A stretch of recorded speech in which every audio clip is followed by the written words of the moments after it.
Senate Majority Whip John Thune. Senator, good morning to you. Thank you for coming on. Her testimony or hearing continues on Capitol Hill as we speak.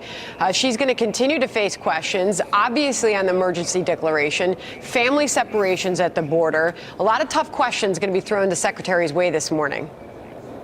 That's right, but the facts are there is a crisis at the border, and the numbers that she's putting out that are more recent show that the numbers are spiking. We were averaging about 60,000 illegal border crossings every month. This last month, that was 76,000. Of course, we know in that group you've got drug dealers and traffickers and gang members. You also have a lot of unaccompanied children and families with children coming across the border, which creates the humanitarian crisis that we're seeing too. So she's speaking to the emergency that exists. I think we all agree with that, which is why the president is correct to push Congress as hard as he possibly can to try and get funding and the resources that are necessary to address it. She called the current projections dire when it comes to the numbers that we're seeing at the border. She said the agency is now on track to apprehend more migrants crossing illegally in the first 6 months of the year than the entirety of 2017. She talked about that being truly an emergency and making the case that this is not a manufactured crisis. Is she going to convince her critics in that hearing room this morning? I don't know that she'll convince the Democrats in the House. They seem to have made up their minds. And honestly, we wouldn't be having this conversation, Sandra, if it weren't for the hatred the Democrats in the Congress have for the president, which has blinded them to the need to address what is a major crisis.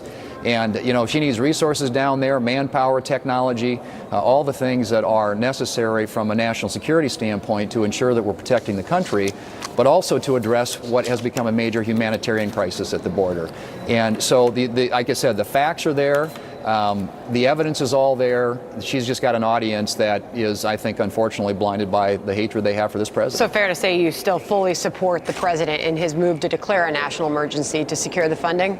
We're going to vote on that here in the Senate. I, like a lot of my colleagues, have had questions. We're still asking those questions about it, but we think that he needs to get as many resources as he can. Congress has appropriated some money. There are some other funds that he can tap through reprogramming that enable him to address the crisis. The emergency declaration is the last resort, and we have, of course, a number of our senators who've expressed concerns about the precedent that sets for a future potential Democratic president. But nonetheless, everybody in the Senate agrees.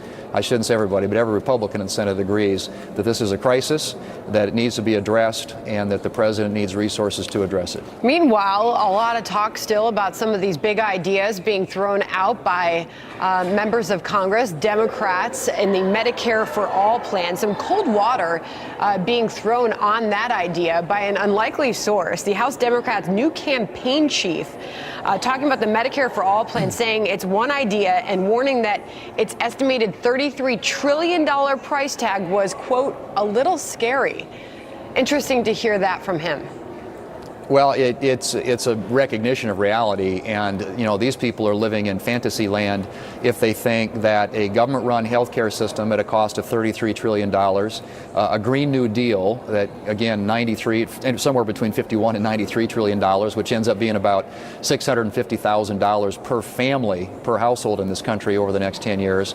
These are all ideas that Democrats are advancing, and I think it demonstrates the hard left turn that their party has taken here in Congress and the socialist ideas that are now being advanced by their party. And I think that the American people, realize that this is something they're going to end up having to pay for. And when they realize that, they're going to think this is a really bad idea and that this Green New Deal is a really raw deal for them. Yeah, the estimates aren't there's not a really big range. I mean, all the estimates are $32 to $33 trillion. By the way, that was Sherry Bustos of Illinois, the chairwoman of the Democratic Congressional Campaign Committee. So that was her voice on that. I've only got a few seconds left, but this quickly seems like it's shaping up to be the 2020 target for Republicans, taking on ideas like that, along with some of the socialism ideas that we've seen thrown out by some of the newer members of Congress. Final thoughts, Senator. Right, absolutely. This is going to be a great contrast in 2020. This is a Democrat Party that's been co-opted by their hard left and which is putting forward ideas that are in direct contradiction with everything that this country is about. The freedom, the individualism, giving people more power and more authority to control their own lives and their own destinies, or having the government run it through central planning. And that's Senator what the Democrats John are Thune, advancing. great to have you on this morning. Thank you, sir. Thanks, Sandra.